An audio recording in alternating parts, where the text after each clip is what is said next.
Բարև ձեզ սիրելի հետևորդներ, եթերում կրկին Politox podcast-ն է, ձեզ հետ եմ ես Քնարիկ Սահակյանը եւ Փայլակ Չոբանյանը։ Այսօր սեպտեմբերի 27-ն է, ուղիղ 5 տարի առաջ այսօրը սանձազերծվեց 44-օրյա պատերազմը։ Բարև ձեզ, սեպտեմբերի 27-ը մեր համար շատ դժվար օր է, ճիշտ է, մենք չուզեցինք հրաժարվել ընդհանրապես եթերից, բայց շատ դժվար եթերասա լինելու, մանավանդ որ շաբաթն էլ ողբերգական իրադարձություններով լի էր, շատ արյունոտ շաբաթ էր, ես կասեի, մասնավորապես հենց միանգամից սկսենք Վալոդիա Գրիգորյանի Փարաքարի համայնքապետի սպանության դեպքից, որը որ ըստ իս բացառապես քաղաքական երանգներ էր կրում, ճիշտ է,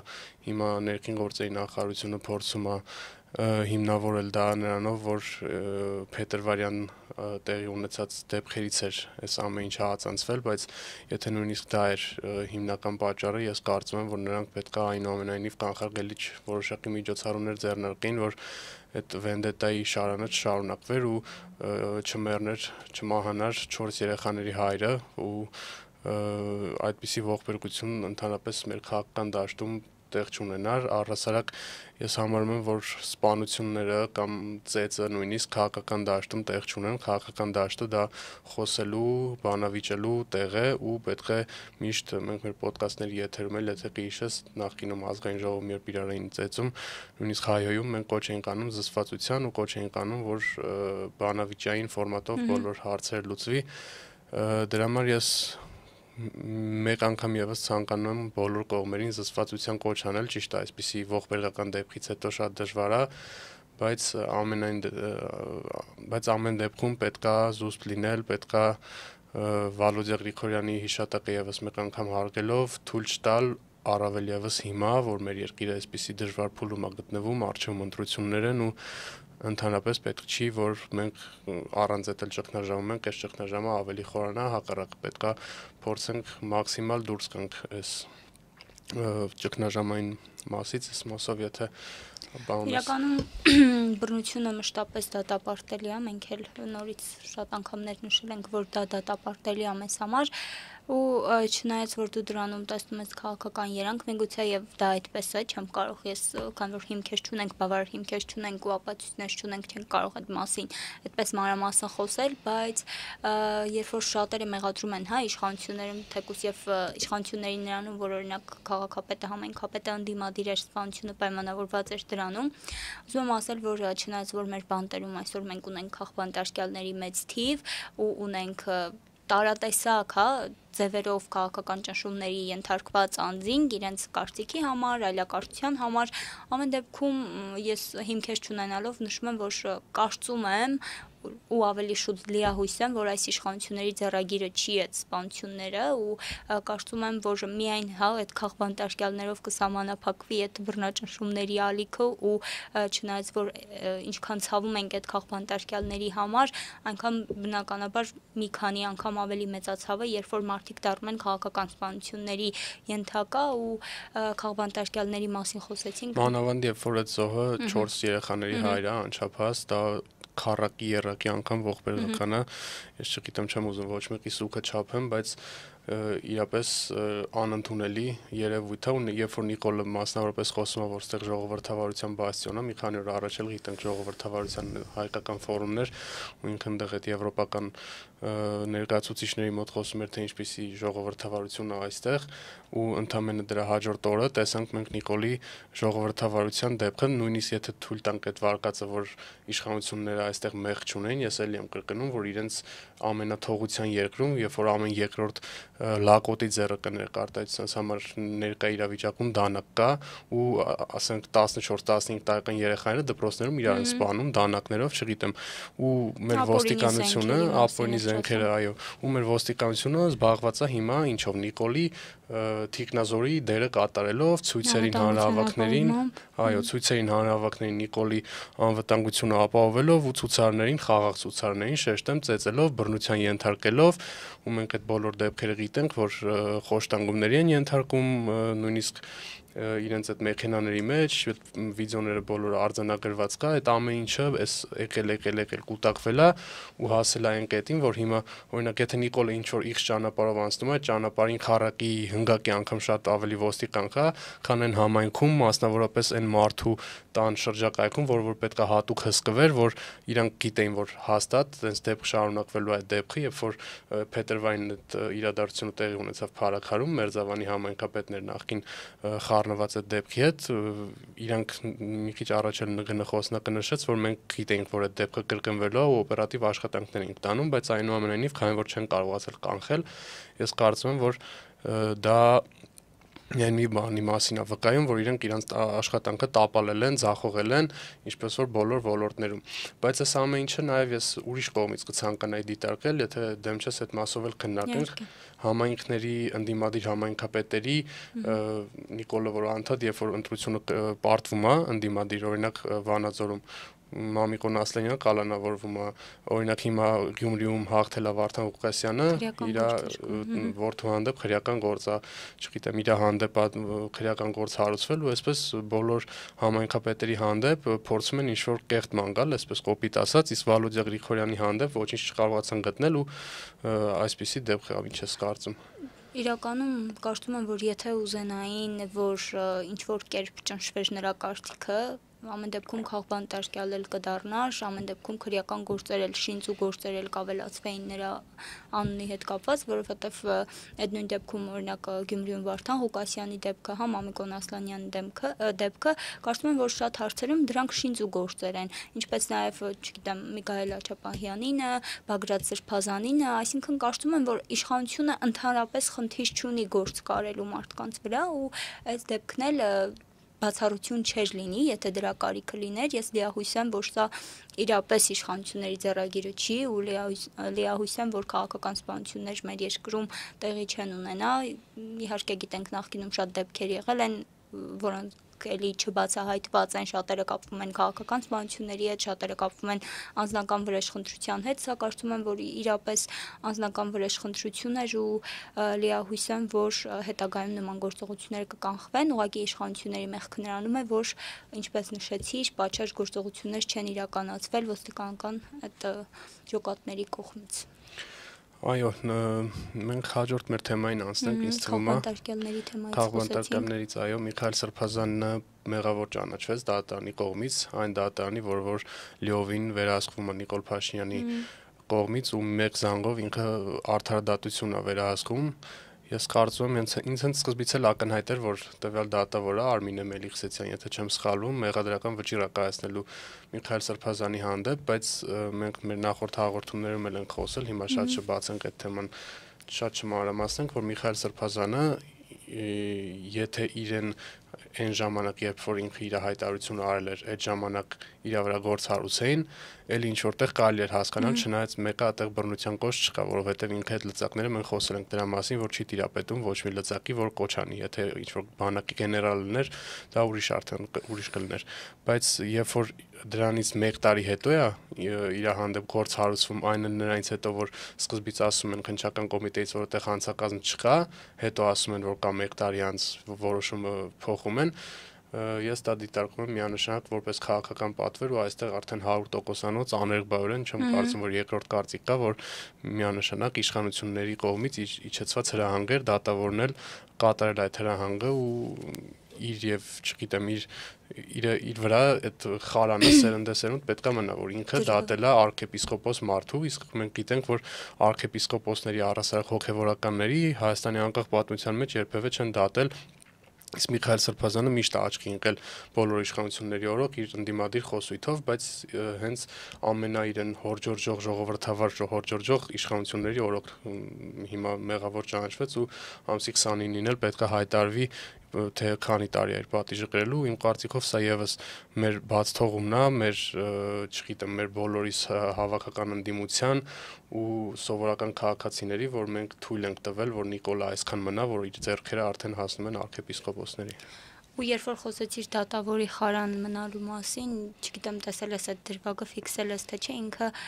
գործը կարդալիս ու այդ հայտարարությունը, որը արդեն պետք է ավելի sense բաց տեքստով ասեր, առանց կարդալու, այսինքն էլ կարդալու տեքստ չկար, շարունակում է գլխիկոր խոսել այդ մասին ու կարծում եմ, որ ինքն էլ իր հոգու խորքում հասկանում է այն ամոթը ու այն ապրումները, որը հասարակությունն է ունենալու կոնկրետ իր վրա ու թե ինչ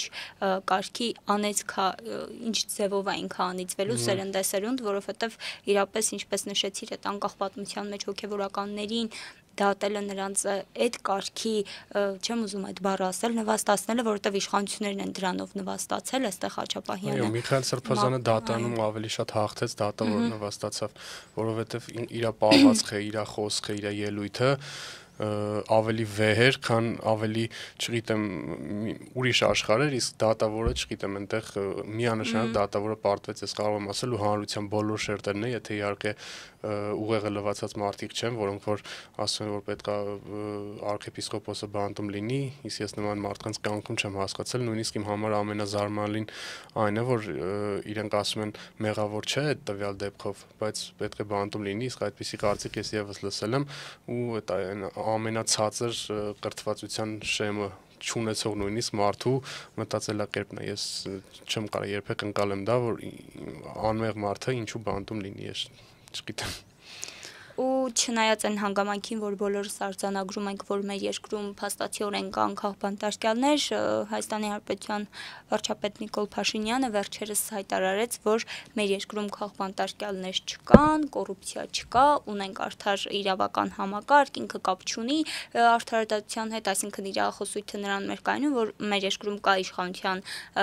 ճյուղերի բաժանում, բայց եթե հիշենք դրանից առաջ ինքը ասում էր, որ կառավարությունը ես եմ, այստեղ բացարձակ երկակիություն ենք նկատում ու այն ժողովրդավարության ֆորումին հնչեցին կարծիքներ ու արտահայտություններ, որոնք ընդհանրապես բացարձակորեն կապ չունեն մեր երկրի օբյեկտիվ իրականության հետ։ Ուզում եմ մի փոքր խոսենք այդ հայտարարությունների մասին։ Ես այդ հայտարարությունները մեկ ձևով կարող եմ մեկնաբանել մեր դասախոսներից մեկի հայտնի արտահայտությամբ Գյուլնաստատու հեքիաթները, որովհետև մենք բոլորս էլ տեսել ենք այն դեպքը, երբ որ ինքը զանգում է բարձրագույն դատական խորհրդի նախագահին ու հորդորում է հրաժարական տալ, այս վերջին դեպքը նոր նշեցի, որ անմիջականորեն ինքն է դատավորին հրահանգել, որ Միքայել Սրբազանը մեղավոր ճանաչվի այդ դատական անկախության մասով, քաղբանտարկյալների մասով, դե արդեն տեսանք աննախադեպ թվով քաղբանտարկյալներ ունենք, նույնիսկ Զոհվածի հայր ու դա շատ ամոթ է մեր երկրի համար ու ինքը, չգիտեմ ոնց է այդպես բարձրես կանգնում ասում, որ քաղբանտարկյալներ չկան, այդ եվրոպական ու ինչու ոչ նաև ռուսական առաջնորդներն էլ դեսպանները հանգիստ նստած են ու դրա դեմ ոչինչ չեն ձեռնարկում, դա զարմանալի է, բացի այդ, երբ որ ասում է կոռուպցիա չկա, մենք ու անդադ այդ մեջ է բերում այդ Անիֆի դեպքը, որ եթե մենք թույլ չտայինք, դուք չէիք իմանա,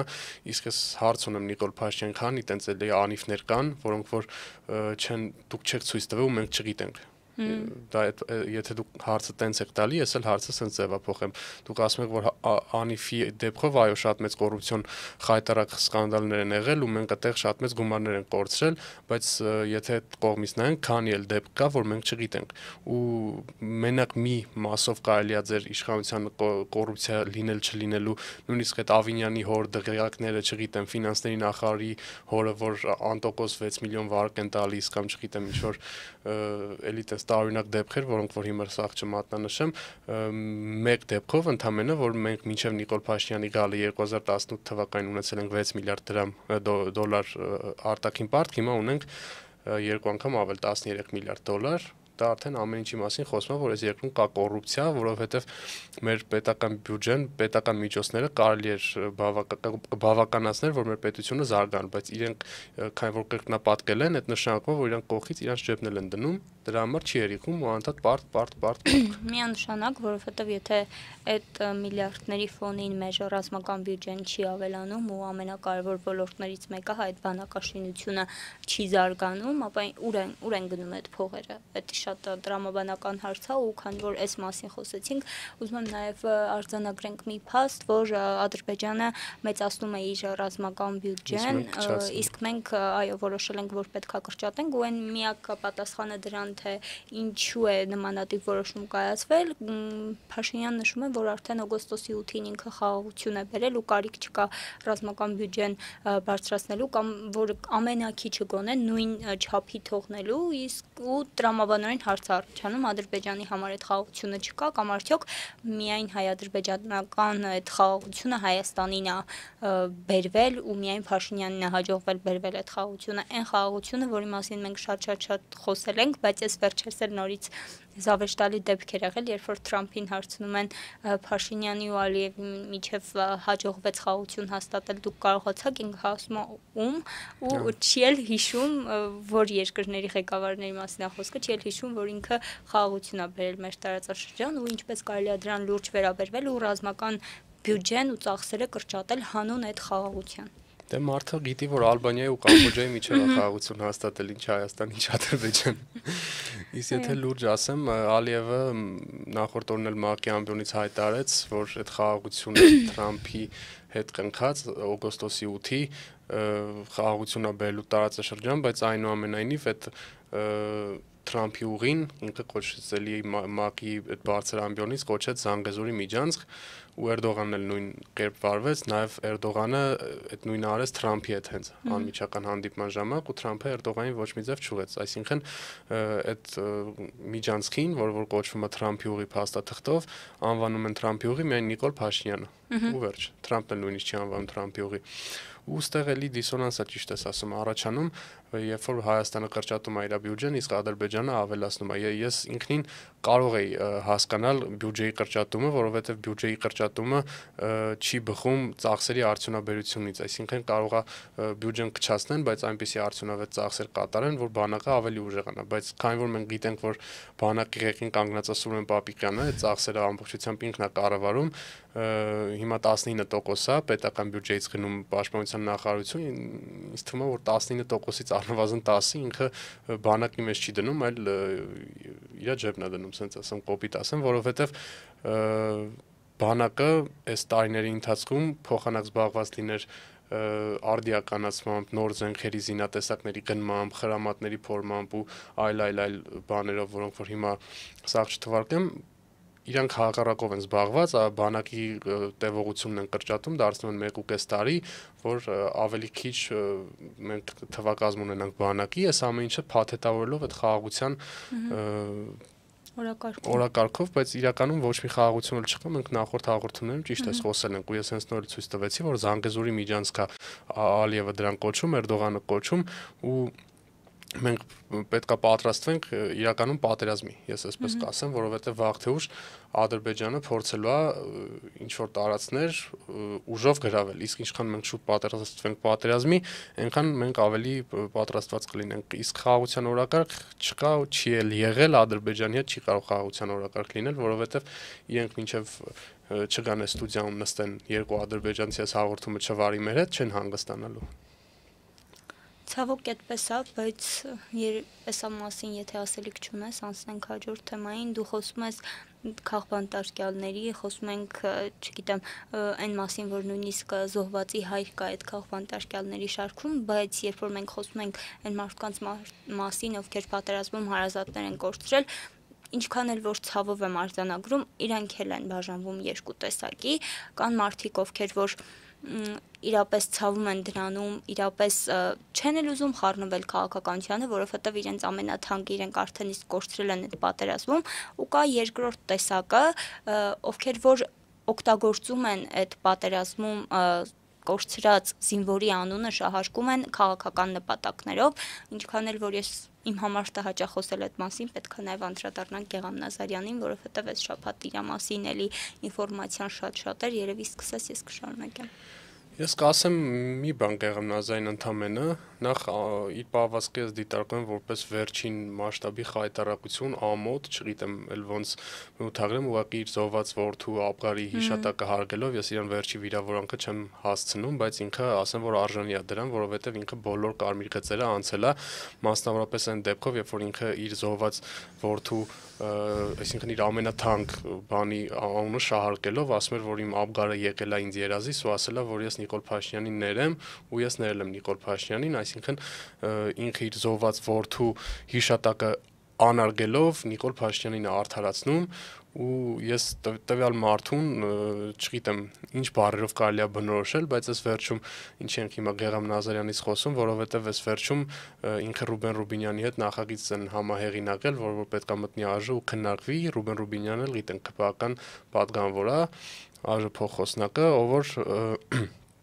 բանակցում է Սերդար Խլոչի հետ մեր բանագնացնա Թուրքիայի հարցերով, այդ երկուսով նախագիծ են համահեղինակել, որ պետքա պատերազմի զոհերի ընկածների հիշատակի հարգման օր լինի Հայաստանում, սգո օր, ու այդ սգո օրը չի նշանակվել այն օրը, երբ որ Արցախում պայթյուն տեղի ունեցավ 200-ից ավել մարդ զոհվավ, չի նշանակվել այն օրը, երբ որ Արցախը վերջնականապես հայաթափվեց, չի նշանակվել այսօր սեպտեմբերի 27-ին, երբ որ սանձազերծվեց 44-օրյա պատերազմը Ադրբեջանի կողմից, այլ ինչ որ վերացական,